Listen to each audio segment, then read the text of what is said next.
দেবদার টেক্কা নিয়ে তৈরি হয়ে গেছে দুর্দান্ত একটা র্যাপ সং। দেবদার কোনো সিনেমাকে হাইপে তোলবার জন্য তার ফ্যান্সরা প্রচণ্ড সক্রিয়, যাদেরকে আমরা দেভিয়ান্স বলি। আমি আজকে দুপুরবেলায় যখন ট্রেনে ছিলাম তখনই আমাকে দেবদার প্রচণ্ড কাছের এক ফ্যান আমাকে হোয়াটসঅ্যাপের মারফত বিষয়টা পাঠায়, কিন্তু ট্রেন থেকে বসে তো ইম্পসিবল। আর তোমরা তো জানো কি ওয়েদারের কন্ডিশন, আজকে সারাদিন আমি ভিজেছি, জানি না কি হবে। সো এখন এই যে সন্ধেবেলায় আমি এখন ফ্রি হয়েছি এবং এখন পরপর চ্যানেলে বেশ কিছু ভিডিওস নিয়ে আসবো। প্রথমেই যেটা দিয়ে শুরু করব সেটা হচ্ছে এই পার্টিকুলার র্যাপ সংটা, যেটা দেব দ্য সুপারস্টার ফেসবুক পেজ থেকে আপলোড করা হয়েছে এবং যেটা প্রচণ্ড ভালো লেগেছে। চলো আমরা রিয়াকশন দেবো একদম দেরি না করে। So let's start the video.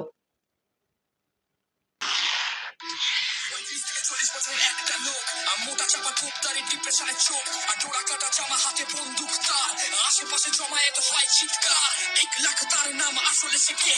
কাঁধে তার স্কুলে পড়া ছোট্ট একটা মেয়ে, বেঞ্জিমের স্কুল থেকে করে তাকে কিডন্যাপ, ঢুকে পড়ে পালিয়েছে এক বড় অফিসে। স্ট্রিট অফ পুলিশ সাথে অফিসার মায়া, ঘিরে ধরে হোটেলটা বলে এক ভায়া। তার কাটা মাল বাবুর নাকি দিমাগ, ছবি গায়া উপর সালা খুব চিল্লায়।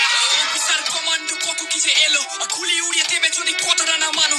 1 লাখ মানে সব থেকে বড় অপরাধ, পৃথিবীতে থেকে গরিব হয়ে জন্মানো। চাকরি কই, আমরা চাকরি চাই, 1 লাখ বলে শুধু দৃষ্টি চাই। আমাদের নিয়ে তোমরা ভাবনি তো কোনোদিনও, গরিব মানুষ আমরা শুধু ভূতের মতো ঘুরে বেড়াই। কেউ করে অপরাধ, কেউ শুধু সয়। একজন মা বুঝে 4 চোখে ভয়, কত প্ল্যান করে কাছে যেতে চায়, আর তবু কিছু করার নেই, তারা নিরুপায়। 35 থেকে 40 বছর একটা লোক, মোটা চাপা গোপ দাড়ি দেবদার চোখ, আর নিজেকে ভেঙেছে দেখো সুপারস্টার। আর সিনেমার স্ক্রিন জুড়ে ফ্যানেদের চিৎকার, বেস্ট হবে এটা পড়ে যাবে মন। বক্স অফিস কিং সাথে থ্রিলার আইকন, জীবন একটা তাস পাচ্ছে তাসের পাতার মতো। Let's play card the game is on. Fantastic একখানা র্যাপ, ফ্যান্টাস্টিক। এবং টিজারে যা যা কথাগুলো দেবদা বলছেন, টিজারে আমরা যে অবয়বটা পেয়েছি, যে মেসেজটা পেয়েছি, সৃজিত মুখার্জি যা যা বিষয়গুলো দর্শকের সামনে আনবার চেষ্টা করেছেন এই টিজারটা দিয়ে, এই র্যাপটার মধ্যে প্রত্যেক কটা সেই কথাগুলো। এবং সবথেকে আমার যেটা ভালো লাগলো, টিজারের 2-1টা ডায়লগের পোর্শন এখানে এই র্যাপটার মধ্যে অ্যাড করা আছে।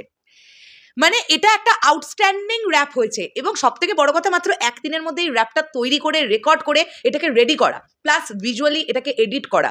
ভাবো তো কতটুকু অল্প সময় পেয়েছে এই যে টিমটা এই র্যাপটা করেছে আর কি। কি দুর্দান্ত একটা র্যাপ শুনতে পেলাম, কি দারুণ লাগছে, একটা আলাদাই রকমের এনার্জি লাগছে র্যাপটা শুনতে। ফ্যান্টাস্টিক হয়েছে এই র্যাপটা, ফ্যান্টাস্টিক, জাস্ট আউটস্ট্যান্ডিং, মানে আউটস্ট্যান্ডিং একটা র্যাপ শুনলাম, মানে দারুণ দারুণ দারুণ। সেখানে বেশ কিছু এরকম কথাও আছে যেখানে সুপারস্টার দেবদা নিজেকে ভেঙেছেন, এই বিষয়গুলো যেভাবে র্যাপটার মানে লিরিক্সের মধ্যে ইনপুট করা আছে। এছাড়াও চাকরি চাই, চাকরি দাও, এই যে বিষয়গুলোকে যেভাবে ঢোকানো হয়েছে, ভূতের মতো চারিপাশে ঘুরে বেড়াচ্ছে, এগুলো টিজারে আমরা ডায়লগ শুনতে পেয়েছি, যে গরিব হয়ে জন্মানোটা সবচাইতে বড় পাপ। এই বিষয়গুলোকে যেভাবে র্যাপটার মধ্যে লিরিক্সটা লেখার সময় ইনপুট করা হয়েছে, জাস্ট ফ্যান্টাস্টিক লাগছে, ফ্যান্টাস্টিক। পুরো র্যাপটার মধ্যে গোটা বিবরণটা দেওয়া আছে, গোটা বিবরণটা। এবং আমি যতদূর যা জানতে পারলাম যে সৈকত মালাকার সে এই র্যাপটি ক্রিয়েট করেছে। সো সেখান থেকে দাঁড়িয়ে ভীষণ সুন্দর একটা প্রজেক্ট শুনলাম, দারুণ লেগেছে। শরৎ মিউজিক ভেঞ্চার্সের তরফ থেকে এটাই আমাদের রিয়াকশন ভিডিও। টেক্কার টিজার দেখে আমরা পাগলে গেছিলাম, তারপরে এই র্যাপটাও ভীষণ এনার্জেটিক, ভীষণ রিয়েলিস্টিক এবং ভীষণ সুন্দরভাবে প্রেজেন্ট করা, খুব সুন্দর এডিটিং, খুব খুব খুব ভালো লেগেছে সব মিলিয়ে। সো চলো শেষ করলাম ভিডিওটা। তোমাদের কাছে কেমন লেগেছে? নিশ্চয়ই যে সকল দেভিয়ান্সরা আমার এই ভিডিওটা এখন দেখছো, তোমরা সকালবেলাতেই র্যাপটা শুনে ফেলেছো, তোমাদের কেমন লেগেছে সেটা কমেন্ট করে জানাও। এবং যে ভাই আমাকে হোয়াটসঅ্যাপের মারফত পাঠিয়েছো, অর্থাৎ সম্রাট, থ্যাংক ইউ সো মাচ সম্রাট, আমাকে হোয়াটসঅ্যাপ পার্সোনালি পাঠানোর জন্য। এবং ইন ফিউচার এরকম আরও প্রজেক্ট তোমরা তৈরি করো, যেটা খুব খুব খুব ভালো লাগবে, আমাদের রিয়াকশন করতেও ভালো লাগবে। শেষ করলাম ভিডিওটা, দেখা হচ্ছে আবার খুব শীঘ্রই নতুন কোনো ভিডিও নিয়ে। তাহলে এখনের জন্য টাটা।